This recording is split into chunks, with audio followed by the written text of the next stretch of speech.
जय भीम, नमो बुद्धाय। आज हम लाए क्लास 6 का एक टॉपिक है पैटर्न इन मैथमेटिक्स। तो इसके क्वेश्चन पे चल। Observe the pattern in each of the following number sequence and write the nth term. इसका एंटम लिखना है। ये इसका सीक्वेंस दे रखा है 2, 6, 12, 20, 30, 42, 56। आइए हम इसको फाइंड आउट करते हैं। ऑब्जर्व करते हैं कि क्या इक्वेशन है। अगर हम इसको 2 + 6 करें तो ये 8 आना चाहिए, जो कि नहीं आ रहा, तो इसका सम तो नहीं है ये। Preceding two terms sum is not there in this sequence, so let me find out. 2 × 6 ये 12 हो गया। 12 × 6 करेंगे तो 12 × 72 होना चाहिए। 20 आ रहा, तो ये तो बिल्कुल नहीं है। तो इससे हमें एक चीज़ पता चल जाती है कि ये अर्थमेटिक सीक्वेंस नहीं है। अब ये अर्थमेटिक सीक्वेंस क्यों नहीं है? क्योंकि जो इनका डिफरेंस है, ना तो वो कांस्टेंट है, ना ही वो सेम है। कांस्टेंट का मतलब क्या है? जैसे कि अगर वैल्यू 2+ हो रही है तो वैल्यू +2 +2 ऐसे आगे सीक्वेंस बढ़ते रहेंगे। या फिर सेम मतलब मान के चलो कि अगर 3 का डिफरेंस बढ़ रहा है तो 3 के इंटू मतलब 3 × 3 × 3 × तो मतलब जो डिफरेंस है उसका सेम नहीं है, कांस्टेंट नहीं है। तो ये क्या है? ये अर्थमेटिक सीक्वेंस नहीं है। It is not an arithmetic sequence. Sequence नहीं है, अरिथमेटिक क्यों नहीं है? Because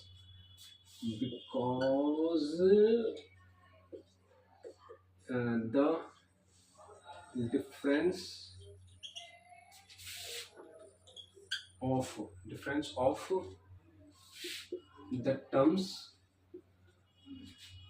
is not the constant or the same। ठीक है, सेम नहीं है। तो आइए हम इसको एक इंडाइसिस के द्वारा देखते हैं, इसके टर्म्स की वैल्यूज को। कोई सीक्वेंस निकल के आता है, नहीं आता, तो हम मान लेते हैं। जैसे कि एक इंडाइसिस ले लेते हैं, ये n। पहला जो n टर्म है इसकी वैल्यू 2 है। जो दूसरा n टर्म है इसकी वैल्यू 6 है। जो तीसरा है उसकी वैल्यू 12 है। जो चौथा है उसकी वैल्यू 20 है। और जो पांचवा टर्म है इसकी वैल्यू 30 है। छठे का 42 हो गया। सातवें का हो गया 56।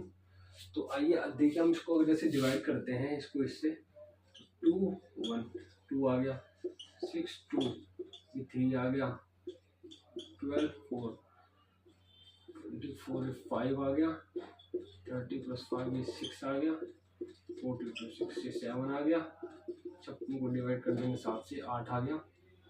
तो एक तरीके से यहाँ पर ये डिफरेंस है बढ़ रहा है। जब इस टाइप का डिफरेंस आता है ना, इस टाइप की सीक्वेंस आते हैं, इसका मतलब ये होता है कि ये क्वाड्रेटिक पॉलिनोमियल सीक्वेंस है। क्वाड्रेटिक मैं इसको रब कर देता हूँ, आप इसको नोट डाउन कर लीजिएगा या फिर पॉज करके वीडियो देख लीजिएगा, रिवाइंड कर लीजिएगा। तो ये क्या है? इसका मतलब ये है क्वाड्रेटिक पॉलिनोमियल सीक्वेंस। ठीक है, आइए क्वाड्रेटिक पॉलिनोमियल सीक्वेंस मैं यहाँ लिख लेता हूँ। इसी के आधार पे हम आगे क्वेश्चन बढ़ेंगे। क्वाड्रेटिक पॉलिनोमियल इक्वेशन ये क्या होती है? ये होती है ये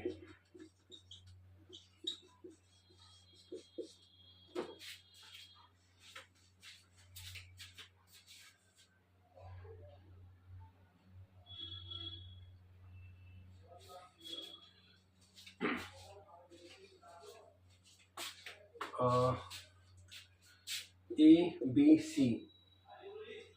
ये हमारे क्या है? कांस्टेंट है। और ये क्या है हमारा? वेरिएबल। ठीक है, कांस्टेंट क्या होता है? कांस्टेंट होता है जो चेंज नहीं होता, एक तरीके से कांस्टेंट है। कांस्टेंट मतलब अगर 2+ है तो +2 +2 +2 ऐसा होता रहेगा। × 2 है, × 2 × 2 × 2। और ये क्या? वेरिएबल्स। वेरिएबल्स क्या होते हैं? ये वेरी करते हैं। वेरी मतलब ये चेंज हो जाते हैं, इक्वेशन टू इक्वेशन या टर्म्स टू टर्म, ठीक है। तो आइए हम इसको देखते हैं कि जो हम सोच रहे हैं क्वाड्रेटिक पॉलिनोमियल इक्वेशन, सच में क्वाड्रेटिक पॉलिनोमियल इक्वेशन है भी या नहीं है। इसको हम सॉल्व करते हैं, सॉल्व कर लेता हूँ बढ़िया से। आइए, जैसे कि पहला टर्म है, हम पहला टर्म है इसको ले लेते हैं 1। ये पहला टर्म है, इसको हम 1 लिख मान, C2 है, पहला टर्म है A plus B plus C, ये हो गया पहला टर्म, ठीक है। अब इसी तरीके से दूसरा टर्म लेते हैं F2,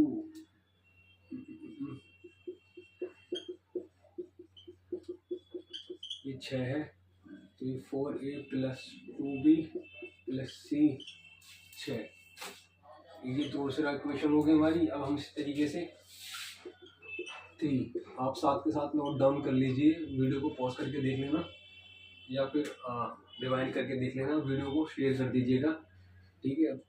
ये A 3 स्क्वायर प्लस B 3, ये C ये 12 है, ये 9 आ गया इसका स्क्वायर 3 का, 3B प्लस C ये 12, ये तीसरी इक्वेशन हो गई।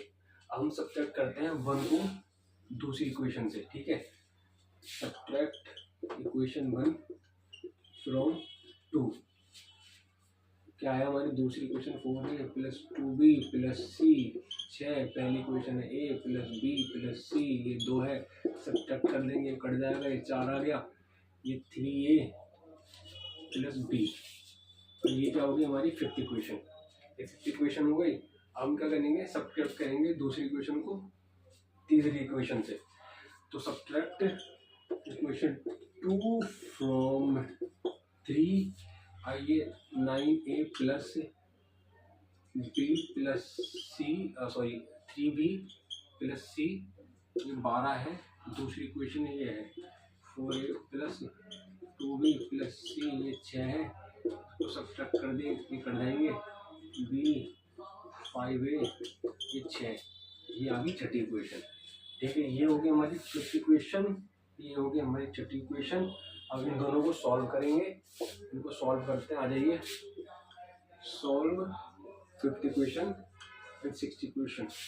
छठी इक्वेशन क्या है, 5A प्लस B 6, और ये है हमारी प्लस B 4, इसको सब्ट्रैक्ट कर देते हैं, ये कट जाएगा, ये 2 आ गया, ये 2 आ गया, A की वैल्यू 1 आ गई, इस A की वैल्यू को 1 को इसमें पुट ऑन कर देंगे, ये आ गया B, ये 1 वैल्यू आ जाएगी, A और B को हम इसके अंदर पुट कर देंगे, A plus B plus C, ये 2 है, ये 1 1 C 2, C की वैल्यू आ गई 0, A की वैल्यू 1 आ गई, B की 1 आ गई और C हमारा 0 हो गया, ठीक है। हमारी A B और C ये तीनों वैल्यू आ चुकी हैं।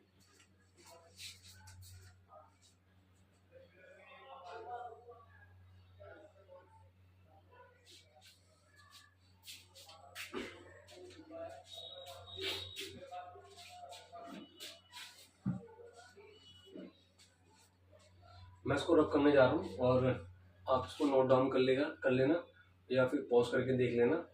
अब हमारे पास वैल्यू आ गई A B C, A एक है, B एक है, C 0 है। अब इस वैल्यू को इसके अंदर पुट डाउन करेंगे और देखेंगे कि क्या इसका एन टर्म आता है, जो इसका एन टर्म है उसकी वैल्यू हमको पता चल जाएगी कि क्या है। आइए हम देख लेते हैं, यहाँ पर यहीं नीचे डाउन कर लेते हैं एक मिनट जरा, इसमें वैल्यू पुट डाउन करते हैं। मान के चलिए A क्या है हमारा, A है हमारा 1, ठीक है, इसकी स्क्वायर, B क्या है 1, N प्लस C 0 है हमारा, तो ये क्या आ गया हमारा N plus N square plus N, ये हमारा N टर्म है, Nth टर्म है ये है, ठीक है। अब ये जो N टर्म आया है इसको हम फाइंड आउट करेंगे, इसकी वैल्यू देखते हैं ये आएगी कि नहीं आएगी। जैसे कि इसको निकाल लेते हैं 4N1,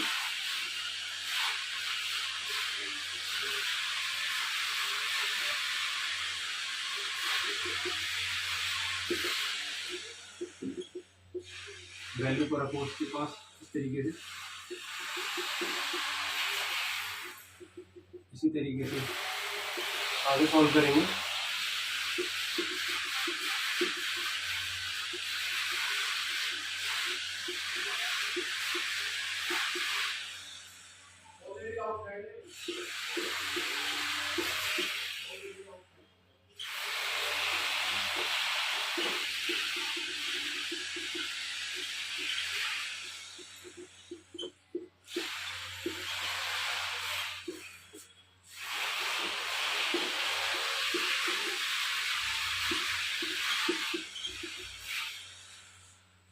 ये देखिए पहला टर्म की वैल्यू 2 आ गई, दूसरे की छठी, तीसरे की 12, चौथे की 20, पांचवा छठा, सातवां 56। तो ये वेरीफाई भी हो गया। तो इसका मतलब हम कह सकते हैं कि जो इसका एंड टर्म है वो क्या है, ये है। तो इसी के साथ मैं आपको बोलना चाहूँगा कि इस वीडियो को शेयर करिए, बार बार देखिए, पॉज कर लीजिए, नोट डाउन करके प्रैक्टिस कीजिए। मेरी ये कोशिश रहती है कि ज़्यादा से अच्छा कंटेंट लेकर आऊँ आपके लिए, और कोशिश यही रहती है कि आप कम कंटेंट में कम ज़्यादा से ज़्यादा सीख सकें। और मैथमेटिक्स तो खैर प्रैक्टिसिंग का ही नाम है, आपको करनी ही पड़ेगी। और आप प्रैक्टिस करते रहिए, जो मैं क्वेश्चन करवाता हूँ खुद से भी करिए, बुक ले लीजिए एनसीईआरटी वगैरह की, और जितनी ज़्यादा प्रैक्टिस करेंगे उतना ज़्यादा ग्रो करेंगे। और वीडियो को शेयर कर दीजिए। हमारा जो परिवार है भीम मैथमेटिक्स एकेडमी, इसको कोशिश करिए कि जो हमारे जो वीडियोज़ हैं वो ज़्यादा से ज़्यादा बाहर जाएँ, और हमारा परिवार जल्दी से जल्दी बड़ा हो। और मैं इसी तरीके का कंटेंट लाता रहूँगा। आप हौसला अफजाई बना के रखिए। और इसी के साथ मैं आपको आपसे विदा लेना चाहता हूँ। जय भीम, नमो बुद्धाय।